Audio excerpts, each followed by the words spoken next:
Good evening. This is an election roundup. We've been going through the papers trying to find the kind of things that are really on people's minds through this election campaign. And I've got a pile of papers here, today's papers, the Conservative leaflets, the Conservative campaign guide and things of that kind. And I'm going to put to the people we've got here the questions that I think are in all your minds. And to answer them, we've got four well-known members of the Labour Party. Most of them I expect you already know, but if you don't, there's, on reading from left to right, there's Mr. James Callaghan, Mr. Herbert Morrison, Lady Megan Lloyd-George, and Mr. Hugh Gaitskell. The first question, which I'm going to put to them, hits you from every headline today. I don't need any particular question, any particular paper for it. It's the problem of strikes. We've been having strikes, we're threatened with 2 or 3 more. What can we do about it? Well, I understand the public concern, which I share. And not only do I share, but I think every leader of the Labour Party would share. Moreover, let there be no illusion about it, the average trade union leader doesn't want strikes. He prefers to settle things by peaceful negotiation. And therefore it isn't a matter of being sought by the official leadership of the trade union movement. One thing I'd better make clear straight away is that I don't like the unofficial strike, because that in a way is a strike against trade unionism itself. It's not a good thing. It is irresponsible, and it brings the unions into difficulties and indeed into public conflict. Therefore that's bad, and they ought not to happen, and they need not happen if all trade unionists attend their branch meetings. But some of the strikes are official. Mind you, let's have a sense of proportion about it. The number of days lost after the First World War, under the anarchy of the Conservative-dominated government that followed the First World War, the number of days lost was very, very much greater. I believe about 18 times as great. However, that doesn't comfort me on the present situation.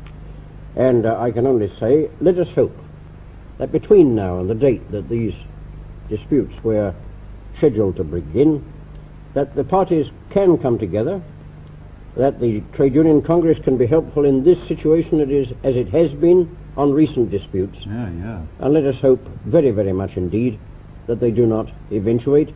And I would appeal to everybody concerned, everybody, to see whether they can't settle this without having recourse to industrial war.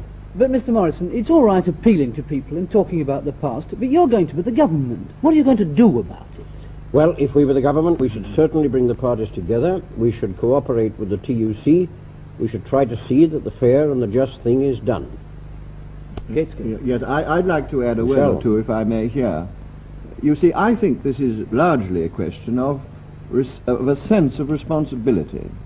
And the trouble is that there are too many people in the country at the moment who are disregarding the consequences of what they do for the public.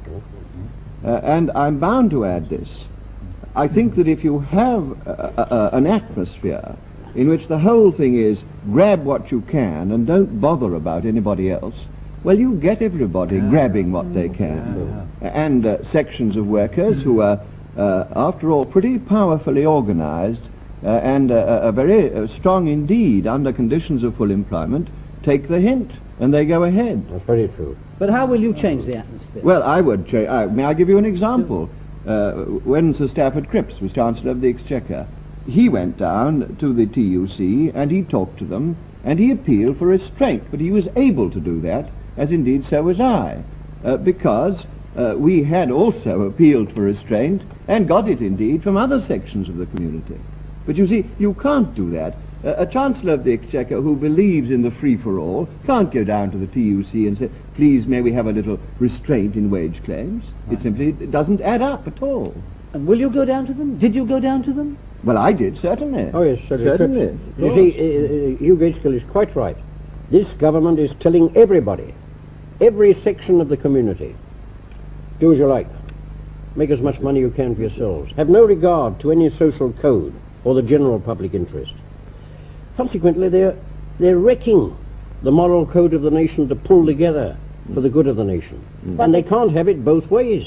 What they call releasing, what Mr. Butler calls releasing the human spirit, I suppose. I expect it. I would say releasing the inhuman spirit. Well, all right. Certainly releasing a lot of selfishness. Yes, Let's leave that one and go on to another one, which I've got from the Conservative campaign guide here. It's about pensions, and it says, the Conservative government has twice improved national insurance benefits so that they're now worth more than ever before. Well, that's a direct hit. Well, that's pretty cool, I must say. When we got back to power, well, really, I agree with you. Go on, Jim, you let them have it. when we got back to power, the first thing we did before we did anything else was to more than double the old age pensions. What did this lot do? They waited until the steel barons had had their way, until the road hauliers had had their pick, until the excess profits levy had been repealed, and then 4 weeks before the election, they put up the old age pensions. And a fortnight after the election, we're going to start paying for them through the additional national insurance contribution. And what else? What else? This isn't the end of the story. When they put up the old age pensions, they decreased the national assistance relief that people were getting. I wonder if people really know what some of these people on national assistance are having to live on today. You get 37 and sixpence plus your rent, 5 and 4pence halfpenny a day. Do the Tories really feel proud of a budget in which Mr. Butler gives £40 million away to the City of London, and the ICI is raking in £750,000 by way of a tax bonus, and the old age pensioners are having their national assistance rates cut? I say they're a mean, skinflint lot, and it's time they were turned out. Yeah, good. Well, there's another point that's not in today's papers, but it's been in nearly all the speeches and all the comments, and that's the suggestion that this is a dull election because there's no difference between the parties. No. Well, I'd like to say something about that. I'd like to say a lot about it. I think it's a deliberate policy to hand out, on the part of the Tory party, to hand out sedatives to prevent us from waking up to what the real issues are. I mean, they say, here we are, there's broad agreement amongst everybody, all agreed on policy. I'm not. No, exactly, but this is their line, this is their line, and this is what we've got to face and what we've got to answer. They say there's broad agreement. The only thing is, of course, that we are much better qualified than the Labour Party to carry it out. But they say, well, fair state, yes, fine, equality of opportunity, oh, we're with you 100%. And then the difference between the principles and the practice, no one knows that better than you, is very great. I mean, you take, for instance, the fairer distribution of wealth, to which you were just referring now. It's very interesting that under Labour it was almost impossible to, after tax, to get an income of more than 6,000 a year, which seems quite a good round sum, I should have said. But in 3.5 years, the Tories have brought that maximum up to 11,000. Well, that's the difference between principle and practice. And you referred, Jim, to what they handed out in this last particular budget, in which half went, I suppose, to profits, and those who were having dividends. Mr. Butler said that, I think he said he'd been inspired to do all this and to take the sixpence off the income tax by looking at the portrait of Mr. Gladstone. Well, I must say that I would like him very much to have looked at the portrait of later chancellors, not you, but of a radical chancellor, and I think he would have had very, very different priorities indeed. And I think it's quite mistaken to say that there is this broad agreement. It doesn't exist. We are trying to build up a completely different society, and that is really the issue in the cleavage. I think we guessed, Lady Megan, that since you came into the Labour Party, you must have thought it was a bit different from the others. But does anybody want to add anything? Well, I'd like to, may I say something about the budget? I always think the most striking figure of all is this, that, first of all, of course, nothing was given to people who are too poor to pay income tax at all. Then if you take the income tax, this is the position, that £19 million was given to 8.5 million people. 8.5 million people, that's the majority who pay income tax, who have incomes of £10 a week and less. And 25 million, more than the 19 million, substantially more than it, was given to 325,000 people who have £40 a week and upwards. And those people get 30 shillings a week out of the budget, and the £10 a week people and below get 10p a week out of it.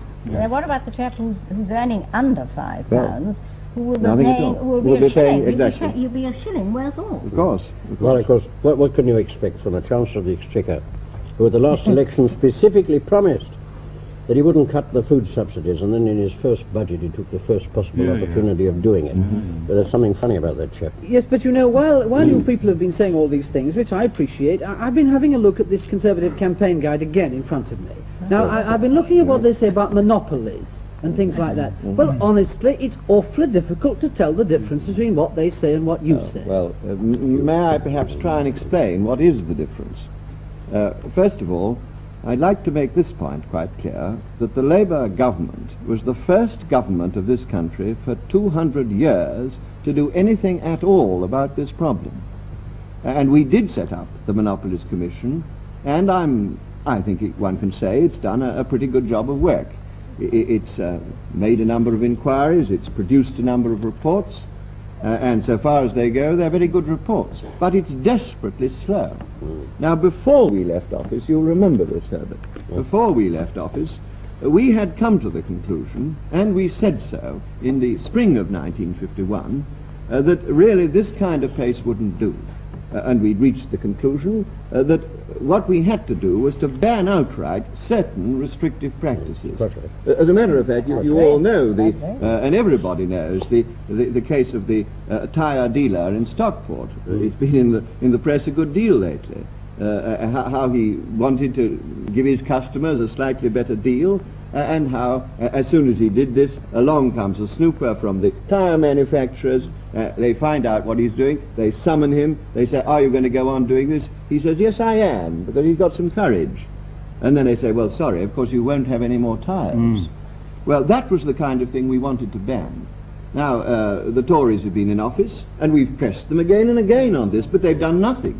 They had a miserable little act which provided for 3 vice-chairmen. Not a single vice-chairman has been appointed yet. The idea being, of course, that they were going to get on with the job faster.